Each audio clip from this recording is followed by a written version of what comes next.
আসসালামু আলাইকুম রহমতুল্লাহি ওয়া বারাকাত।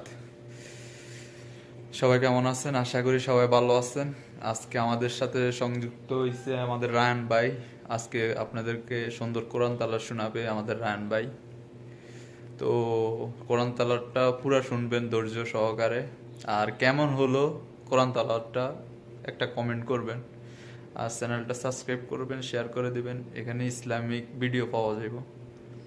ওয়াজ তেলাওয়াত, ইসলামিক নিয়ে কাহিনী সব কিছু পাওয়া যাবে। ওকে, তাহলে শুরু করা যাক। ধৈর্য সহকারে শুনবেন কিন্তু। الله من الشيطان الرجيم بسم الله الرحمن الرحيم سورة النساء بسم الله الرحمن الرحيم يا أيها الناس اتقوا ربكم الذي خلقكم من نفس واحدة وخلق منها زوجها وبث منهما رجالا كثيرا ونساء واتقوا الله الذي تساءلون به والأرحام إن الله كان عليكم رقيبا وآتوا اليتامى أموالهم ولا تتبدلوا الخبيث بالطيب ولا تأكلوا أموالهم إلى أموالكم إنه كان حوبا كبيرا وإن خفتم ألا تقسطوا في اليتامى فانكحوا ما طاب لكم من النساء مثنى وثلاث ورباع فإن خفتم ألا تعدلوا فواحدة أو ما ملكت أيمانكم ذلك أدنى ألا تعولوا وآتوا النساء صدقاتهن نحلة فإن طبن لكم عن شيء منه نفسا فكلوه هنيئا مريئا ولا تؤتوا السفهاء أموالكم التي جعل الله لكم قياما وارزقوهم فيها واكسوهم وقولوا لهم قولا معروفا وابتلوا اليتامى حتى إذا بلغوا النكاح فإن آنستم منهم رشدا فدفعوا إليهم أموالهم ولا تأكلوها إسرافا وبدارا أن يكبروا ومن كان غنيا فليستعفف ومن كان فقيرا فليأكل بالمعروف فإذا دفعتم إليهم أموالهم فأشهدوا عليهم وكفى بالله حسيبا للرجال نصيب مما ترك الوالدان والأقربون وللنساء نصيب مما ترك الوالدان والأقربون مما قل منه أو كثر نصيبا مفروضا وإذا حضر القسمة أولو القربى واليتامى والمساكين فارزقوهم منه وقولوا لهم قولا معروفا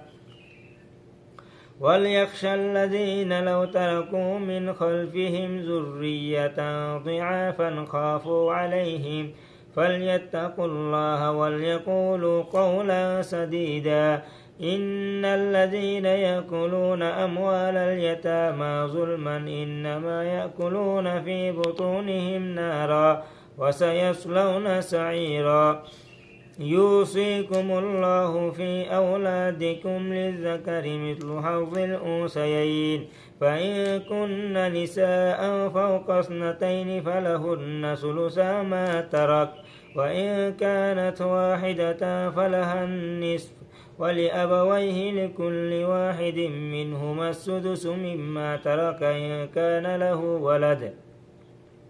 فإن لم يكن له ولد وورثه أبواه فلأمه الثلث فإن كان له إخوة فلأمه السدس من بعد وصية يوصي بها أو دين آباؤكم وأبناؤكم لا تدرون أيهم أقرب لكم نفعا فريضة من الله إن الله كان عليما حكيما ولكم نصف ما ترك أزواجكم إن لم يكن لهن ولد فإن كان لهن ولد فلكم الربع مما تركن من بعد وصية يوصين بها أو دين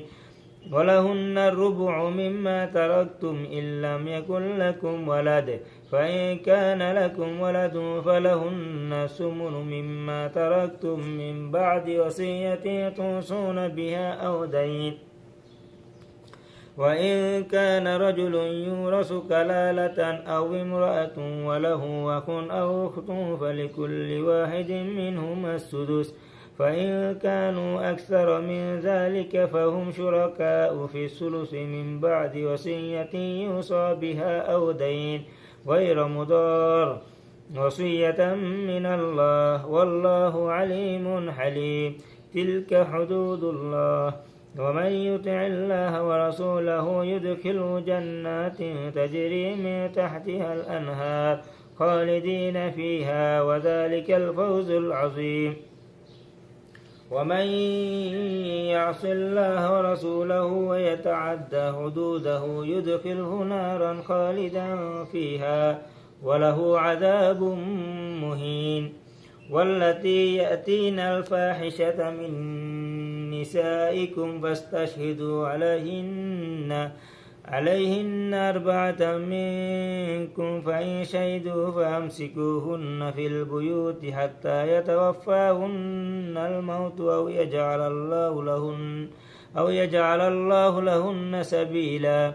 واللذان يأتيانها منكم فآذوهما فإن تابا وأصلحا فأعرضوا عنهما إن الله كان توابا رحيما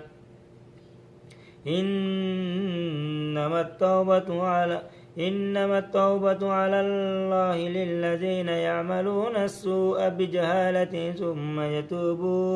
ثم يتوبون من قريب فأولئك يتوب الله عليهم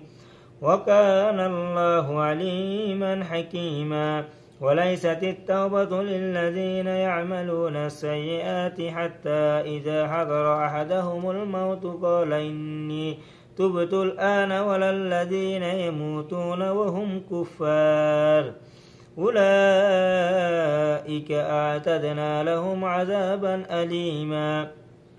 يا أيها الذين آمنوا لا يحل لكم أن ترثوا النساء كرها ولا تعدلوهن لتذهبوا ببعض ما آتيتموهن إلا أن يأتين بفاحشة مبينة وعاشروهن بالمعروف فإن كرهتموهن فعسى أن تكرهوا شيئا ويجعل الله فيه خيرا كثيرا إن أردتم أن وإن أردتم أستبدل زوج مكان زوج وآتيتم إحداهن قنطارا فلا تأخذوا منه شيئا أتأخذونه بهتانا وإثما مبينا وكيف تأخذونه وقد أفضى بعضكم إلى بعض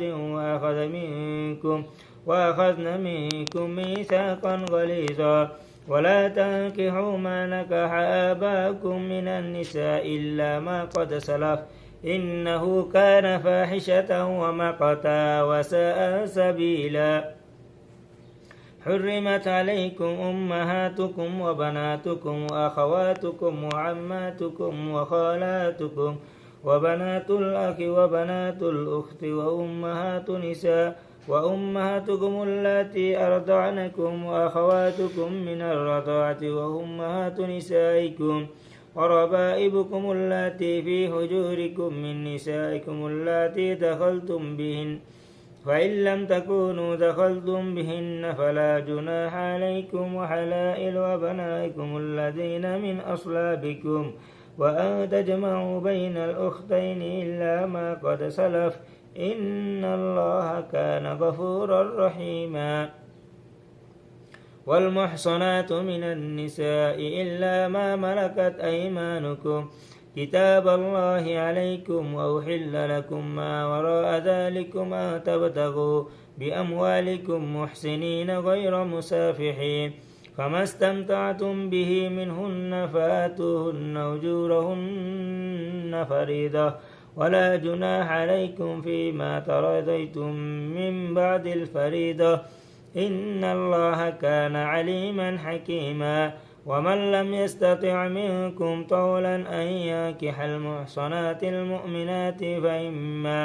فمما ملكت أيمانكم من فتياتكم المؤمنات والله أعلم بإيمانكم بعضكم من بعض فانكحوهن بإذن أهلهن وآتوهن أجورهن بالمعروف محصنات غير مسافحات ولا متخذات أخدان فإذا أحسن فإن أتين في فاحشة فعليهن نصف ما على المحصنات من العذاب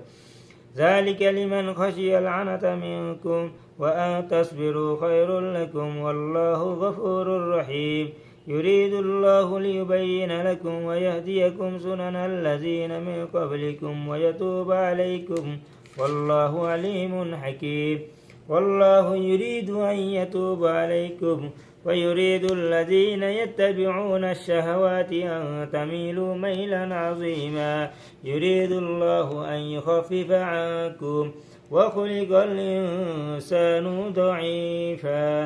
يا أيها الذين آمنوا لا تأكلوا أموالكم بينكم بالباطل إلا أن تكون تجارة عن تراض منكم ولا تقتلوا أنفسكم إن الله كان بكم رحيما ومن يفعل ذلك عدوانا وظلما فسوف نصليه نارا وكان ذلك على الله يسيرا صدق الله العظيم